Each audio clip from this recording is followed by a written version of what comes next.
जब घंटी बजती थी फ़ोन की, मुझे बहुत डर लगता था क्योंकि मेरा ही नंबर रजिस्टर्ड था कि क्या मैसेज आ जाए। मैं आपकी हालत देखा तो मुझे लग गया था मेरे पास टाइम नहीं है। उन्होंने 4 घंटे तो मैक्सिमम टाइम बताया था कि आप उससे पहले सब कुछ अरेंज कर लीजिए।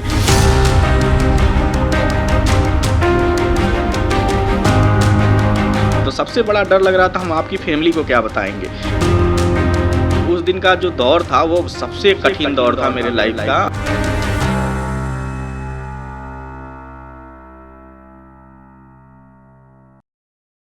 नमस्कार, आदाब, सत श्री अकाल, जय भीम, जोहार। मेरा नाम है नवीन कुमार और आप देख रहे हैं आर्टिकल 19। अपने पिछले वीडियो में मैंने आपको बताया था कि डॉक्टर सोनू ने कैसे अपनी जान पर खेलकर मुझे बचाया और जिस वक्त मुझे इलाज की सबसे ज़्यादा ज़रूरत थी और अस्पताल में बिस्तर का प्रबंध नहीं हो पा रहा था, तब डॉक्टर सोनू मुझे अपने हॉस्टल ले आए। वो हॉस्टल एक कमरे का है, उसमें एक छोटा सा कमरा है, एक किचन है और एक वॉशरूम है और मेरा इन्फेक्शन लेवल बहुत ज़्यादा था। ऐसे में कितने दुस्साहस का काम था कि मेरी जान बचाने के लिए डॉक्टर सोनू एक कमरे के अपने हॉस्टल में मुझे रखते। Doctor Sonu Lady Hardinge hospital में सीनियर रेजिडेंट हैं, लेकिन उन्होंने ये जोखिम लिया। ये जोखिम उन्होंने क्यों लिया? उनके मन पर क्या गुजर रही थी? क्या उनके भीतर कोई डर लग रहा था? क्या गुजर रही थी उनके ऊपर? मैंने वादा किया था कि डॉक्टर सोनू से मैं आपकी मुलाकात करवाऊंगा।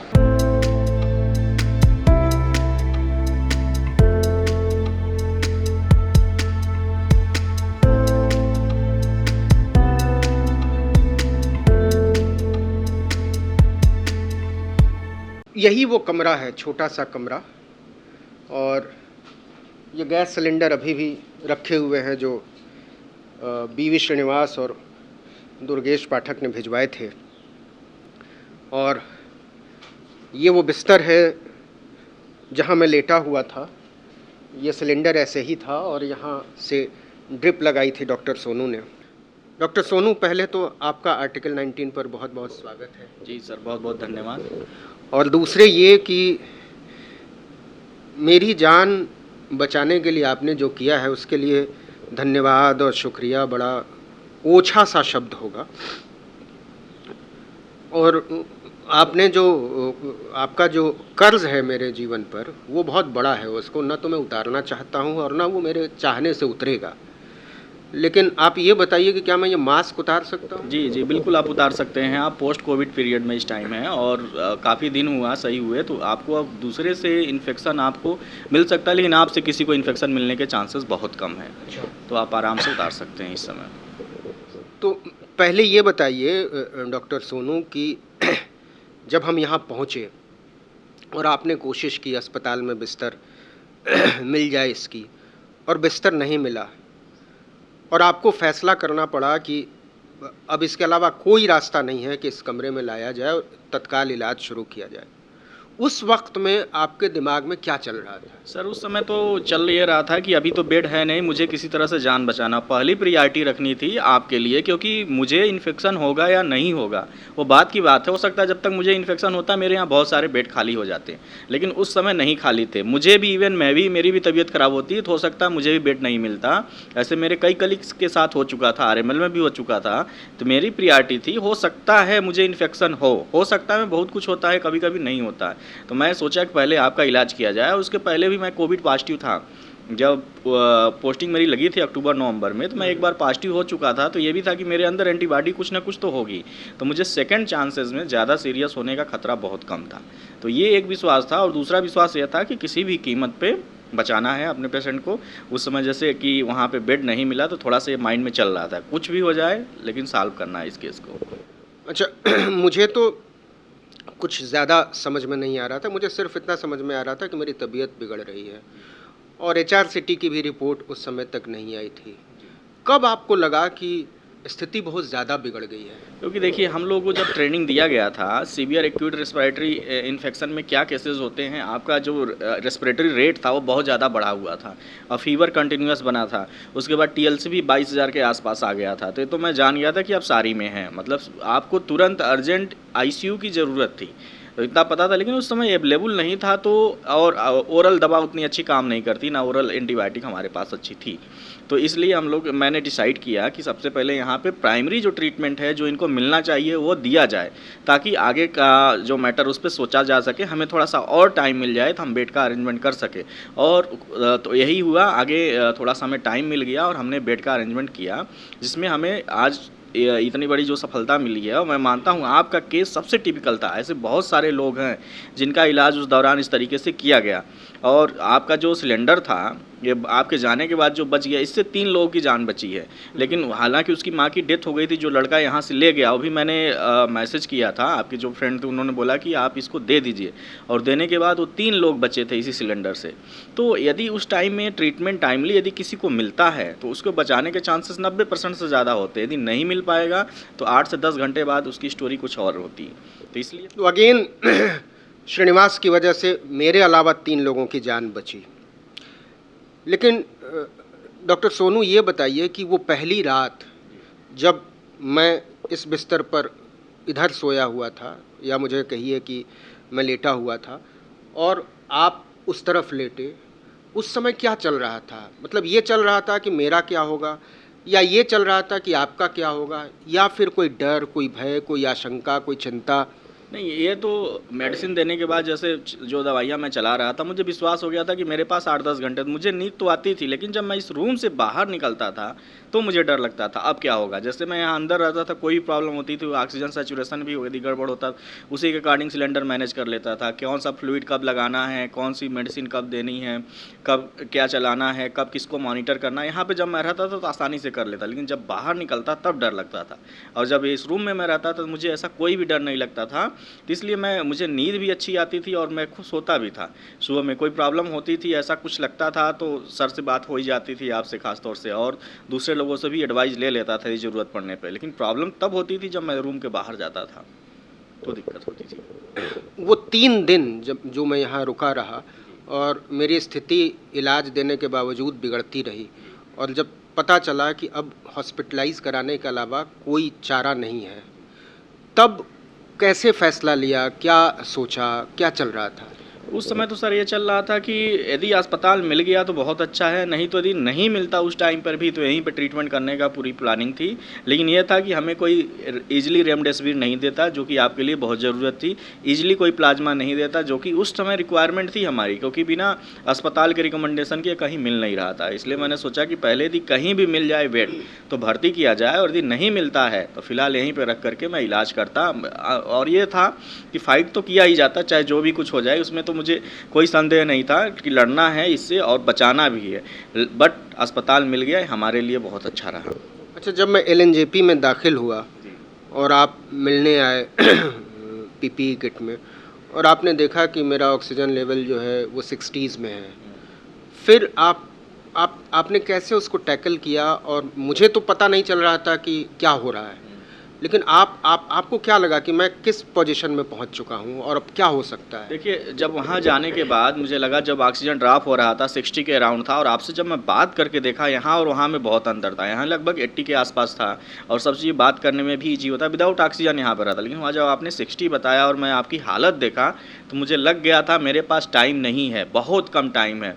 और फिर मैंने बात करना शुरू किया, तमाम लोगों से नंबर लिया, वहाँ के जो इंचार्ज थे उनसे, उन्होंने भी कहा कि बहुत कम टाइम है, हम लोग इनके लिए आईसीयू देख रहे हैं, क्योंकि वो जनरल वार्ड था। यदि वो जनरल वार्ड नहीं रहता, जनरल वार्ड के अलावा आईसीयू रहता तो इतनी बुरी कंडीशन नहीं होती। तो उन्होंने आईसीयू के लिए मैनेजमेंट करना शुरू कर दिया एक तरफ से, और कहा कि आप दवाइयों का अरेंजमेंट करिए। वो समय जब कहा कि हमारे पास 4 घंटे का वक्त है, वो क्या था जिसके बारे में मुझे बहुत बाद में पता चला? जी देखिए, वो स्थिति ऐसी पहुंच चुकी थी 60 के आसपास है, तो हमारे पास टाइम बहुत ही कम था।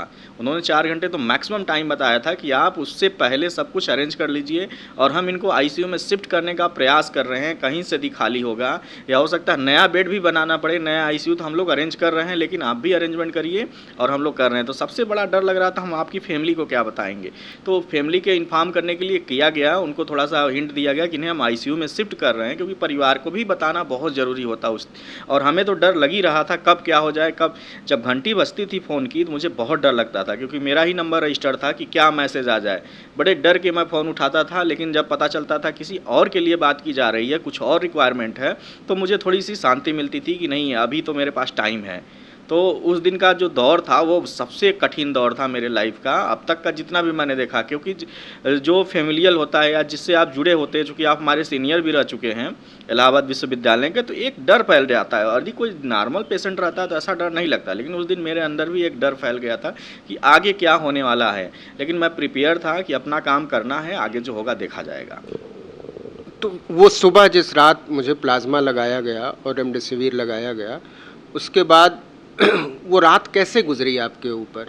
देखिए, उस रात तो मैं लगभग जगता रहा, करीब प्लाज़्मा ही पहुंचा था आपके पास 1 बजे के आसपास। वो भी बहुत अरेंजमेंट करने के बावजूद आपके पास प्लाज़्मा पहुंचा। तो मुझे लगता था कि मैसेज किया जाए, बातचीत किया जाए, तो हमें सूचना मिलती रहती थी, अभी ये कंडीशन चल रही है, ऐसे है प्लाज़्मा तो थोड़ा-सा सुकून मिला। ऐसा नहीं, जब दवा लगी तो थोड़ा-सा सुकून मिला कि हो सकता है अब ये दवा काम कर जाए। और यही हुआ भी, वो दवा उसने काम किया। जो बहुत विपरीत परिस्थितियाँ बनने वाली थी, उसके एक अनुकूल वो काम करती गई। और लगातार टाइम टू टाइम डोज मिलते रहे और हमें सूचनाएं मिलती रही। तो उसके बाद से थोड़ा थोड़ा जो सुधार हुआ, उसमें हमें बहुत अच्छा फील होता था और लगता था कि आपको अब बचा लिया जाएगा। उसके बाद पोस्ट कोविड इरा तो वो तो बहुत कम डेंजरस था, लेकिन सबसे डेंजरस वो 2 दिन थे, 2-3 दिन। अच्छा, एक जो सामान्य सी बात है कि जो मैं वहाँ देखता था और पहले ही दिन एडमिट होने के पहले ही दिन मैंने पहली मौत देखी और उसके बाद तो सिलसिला चल पड़ा। और जब मैंने पहली मौत देखी तो मेरे हाथ ऐसे काँप रहे थे और मेरे हाथ में चाय और ब्रेड था और मेरी समझ में नहीं आ रहा था कि मैं करूं क्या। मुझे लग रहा था कि मैं यहाँ से भाग जाऊं, मुझे रहना नहीं है, मुझे नहीं ज़िंदा रहना है, मैं मर जाऊंगा तो मर जाऊंगा, लेकिन मैं इस हालात में नहीं रह सकता। और पूरा लाशों का सिलसिला सा था। एक रात तो जब मैं आईसीयू में था तो 5 लोगों की मौत हुई, लेकिन मैंने ये सोच लिया था कि मुझे यहाँ से ज़िंदा जाना है। मैंने दूसरे ही दिन ठान लिया था कि मुझे किसी भी तरीके से जो भी हो, मुझे यहाँ से ज़िंदा जाना है। लेकिन बहुत सारे पेशेंट ऐसे हैं जो लगभग ठीक होने की स्थिति तक पहुँचते हैं और इसके बाद वो लड़ाई हार जाते हैं। सोनू, ये बताइए कि आप भी देखते होंगे कि कई पेशेंट्स ऐसे हैं जो पैनिक कर जाते हैं ऐसे हालात में। ये तो फिर क्या कहेंगे आप उनके लिए, वो कैसे इससे कोप अप करें? देखिए सर, ये तो मैं बहुत केसेस देखा हूँ, इसको पोस्ट कोविड साइकोसिस कहते हैं। जब पेशेंट ठीक हो रहा होता है तो पोस्ट कोविड साइकोसिस में जाता है और अपना जो कैनुला लगा रहता है उसको निकाल कर फेंकने लगता है, भागने लगता है, चिल्लाने लगता है, डॉक्टरों को अपशब्द बोलने लगता है कि यहाँ से मुझे हटाया जाए। वो ज़्यादातर क्या होता है, एक तो ऑक्सीजन कम हो रही होती है, ब्रेन को ऑक्सीजन सप्लाई नहीं होती। दूसरा, जब वो देखता है कि पेशेंट की डेथ होती है तो उसके अंदर स्ट्रेस का लेवल जो होता है बहुत ज़्यादा बढ़ जाता है, जिसमें यह पोस्ट कोविड साइकोसिस होती है। और मैंने ऐसे पेशेंट बहुत सारे देखे कि फैमिली वाले इसमें परेशान होकर के उस पेशेंट को ले जाते हैं और वो पेशेंट बचता नहीं है। पोस्ट कोविड साइकोसिस में परिवार वालों को डॉक्टर के साथ मिलकर के, अपने पेशेंट से मिलकर के बात करना पड़ता है, उन्हें बताना पड़ता है कि तुम ठीक हो रहे हो, पहले से तुम्हारी कंडीशन अच्छी है, ऐसी कोई दिक्कत नहीं है। तो ये यदि बातें नहीं करते हैं, कुछ लोग छोड़ के चले जाते हैं, तो ये परिस्थितियाँ आती हैं कि वो पेशेंट बाद में रिकवरी करते करते उसकी डेथ हो जाती है। बहुत बार ऐसे केसेस होते हैं। तो इसलिए परिवार जो उनके साथ जुड़ा हुआ है, लगातार किसी न किसी तरीके से अपने मरीज से कांटेक्ट में रहे, उनसे बात करें, उनको बताएं जो इलाज चल रहा है सही चल रहा है, तुम्हें विश्वास रखना पड़ेगा, डरने की ज़रूरत बिल्कुल भी नहीं है। तो ऐसे केसेस बहुत हैं, 1-2 केसेस नहीं, बहुत हैं। लगभग 40-45 दिन तक सोनू ने मेरी ज़िंदगी बचाने को अपना मकसद बना लिया। जब मैं अस्पताल से डिस्चार्ज हुआ तो सोनू फिर से अपने कमरे पर ले आए ताकि मैं कॉन्फिडेंस लूज़ ना कर जाऊं। जो ये पोस्ट कोविड साइकोसिस की बात कर रहे हैं, मैं उसमें ना चला जाऊं कहीं। और यही बिस्तर था, इस तरीके से ड्राई फ्रूट्स पूरे कमरे पर, अभी तो कम है, फैले हुए रहते थे, मखाना और पता नहीं क्या, ताकि मुझे प्रचुर मात्रा में प्रोटीन और जो चीज़ें मुझे चाहिए मुझे बिना हिले भी मिल सकें। और ये कैंटीन से आया हुआ है और दिन भर कैंटीन से फ्रूट्स आते रहते थे, खाना आता रहता था। और मैं आपको डॉक्टर सोनू का किचन दिखाता हूँ, आपको अपना छात्र जीवन याद आएगा। ये टेबल है, वो तो आप देखिए कि कैसे डॉक्टर्स भी वैसे ही होते हैं जैसे आम लोग होते हैं। तो ये बिखरा हुआ है और ये इससे ज़्यादा बिखरा हुआ था तब इस पर बेहिसाब दवाइयाँ भी होती थीं। ये किचन है, ये रंगीन किचन, आपने इतना रंगीन किचन बड़ा कम देखा होगा। और पता नहीं आपने आखिरी बार हीटर कब देखा होगा। ये हम लोग हीटर की सेवा लेते थे, ये इसमें चाय बनती थी। और जो मुझे खिलाने के लिए सोनू ले आए थे मौसम्मी, वो अभी भी वैसे ही रखा हुआ है 10 दिन के बाद भी। और ये सब चीज़ें वैसे ही बिखरी रहती थी। और ये हीटर सुबह में नाश्ता बनाना, दोपहर में लंच तैयार करना, फिर रात का डिनर, फिर अगर रात को 2 बजे 3 बजे मुझे भूख लग जाए तो भी उठ कर सोनू पूछते रहते थे कि भूख तो नहीं लगी है, खाने का मन तो नहीं है। और स्टेरॉयड की वजह से मेरा शुगर बहुत ज़्यादा फ्लक्चुएट करता था, 400-500 होता था। मुझे इंसुलिन की ज़रूरत तो नहीं है, मेरा शुगर चेक करना, ये सब सोनू ने अपने ऊपर ओढ़ लिया था। मुझे कब कौन सी दवा खानी है ये भी मैं नहीं सोचता था, मैंने सोचना ही बंद कर दिया था। तो एक तरीके से ये जो पूरा जीवन है, इसको बचाने के पीछे डॉक्टर सोनू ने अपने जीवन को दांव पर लगाया है। और मैं बड़ा खुशकिस्मत मानता हूँ कि एक ऐसे समय में जब माँ बाप बच्चों तक नहीं जा रहे थे, बच्चे माँ बाप को नहीं पूछ रहे थे, घर के परिवार को भी लोगों ने कई बार ऐसी कहानियाँ आई कि बाहर निकाल दिया है। एक कहानी आई कि बहन सड़क पे है, अंतिम संस्कार तक में लोग नहीं जा रहे थे। वैसे समय में एक कोविड पेशेंट को अपने कमरे में न केवल रखना बल्कि उसकी पूरी देखभाल करना, शिद्दत से करना और उसको ध्येय बना लेना, ये असंभव की तरह लगता है। तो मैं डॉक्टर सोनू से कहूँगा कि आप एक दफ़ा आइए। और अंतिम तौर पर फिर से मैं कहूँगा कि शुक्रिया तो मैं क्या ही कहूँगा, और आर्टिकल 19 के तमाम दर्शकों की तरफ से मैं ये कहूँगा कि आपने जो किया है वो कमाल है, और कमाल से ज़्यादा वो बेमिसाल है। अगर आपकी ज़िंदगी में एक भी डॉक्टर सोनू जैसा साथी, दोस्त, भाई, रिश्तेदार हो तो आपकी ज़िंदगी सफल है। मेरी तो सफल है। आप अपने आसपास ढूंढिए, आपने बहुत रुपया कमाया होगा, बहुत दौलत कमाई होगी, बहुत सारे घर बनाए होंगे, लेकिन आप सोचिएगा कि आपने डॉक्टर सोनू जैसा कोई रिश्ता कमाया है क्या।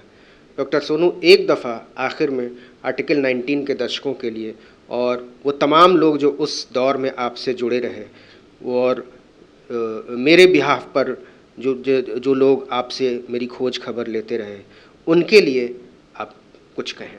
जी बिल्कुल, देखिए उनके लिए एक संदेश है कि हमेशा मानवीयता जो होती है वो बनाए रखिए, चाहे कोई भी हो। इवन आपका, हमारे तो नोन भी बहुत सारे अननोन थे, ऐसे लोग, ऐसे पेशेंट थे जिनसे मैं मिलता था, बातें करता था, उनका ट्रीटमेंट करता। बहुत सारे दोस्त थे उस समय बीमार थे जिन्हें बेड नहीं मिलता था। तो आप मानवीयता रखिए, सभी के साथ रखिए। किसी के साथ भी ऐसी प्रॉब्लम आती है तो आप प्रियॉरिटी भी दीजिए। जैसे आपकी फैमिली में किसी मेंबर को ऐसी प्रॉब्लम आ जाए इसके बाद भी, तो आप उसका साथ दीजिए। हो सकता है आपको प्रॉब्लम ना हो, जैसे मुझे नहीं हुआ, सबसे बड़ी बात है कोविड मुझे उस टाइम में नहीं हुआ। हो सकता है मैं पहले पोस्ट कोविड पास था, उसकी कोविड पॉजिटिव था, इस वजह से नहीं हुआ।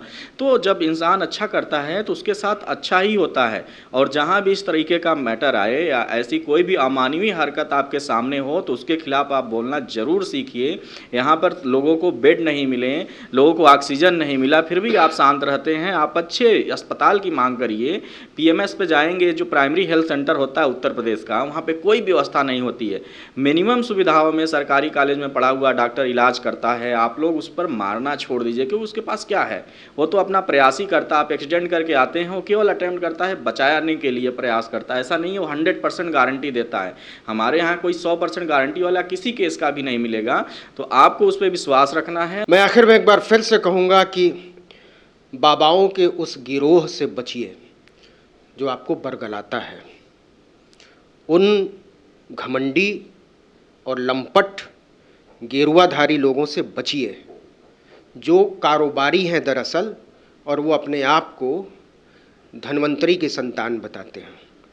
ऐसे लोगों को पहचानिए, बेनकाब करिए और उनका बहिष्कार करिए, क्योंकि वो दवा नहीं बेच रहे हैं, वो मुल्क को बीमारी बेच रहे हैं पैसा लेकर। ऐसे तमाम लोगों को पहचानिए, डॉक्टरों की इज्जत करिए, खासकर उन डॉक्टरों की जो बहुत मामूली संसाधन में सरकारी अस्पतालों में, दूर दराज के अस्पतालों में काम कर रहे हैं और किसी भी तरीके से आपको बचाने की कोशिश कर रहे हैं। और मैं डॉक्टरों से भी अपील कर रहा हूँ कि आप भी उन लोगों के इलाज में कोई कोर कसर मत छोड़िए जो बहुत कम पैसा कमाते हैं, जो मामूली पैसे में अपनी ज़िंदगी चलाते हैं और आपको देवता समझते हैं। आर्टिकल 19 इंडिया में हमारे साथ जुड़ने के लिए आपका बहुत बहुत शुक्रिया।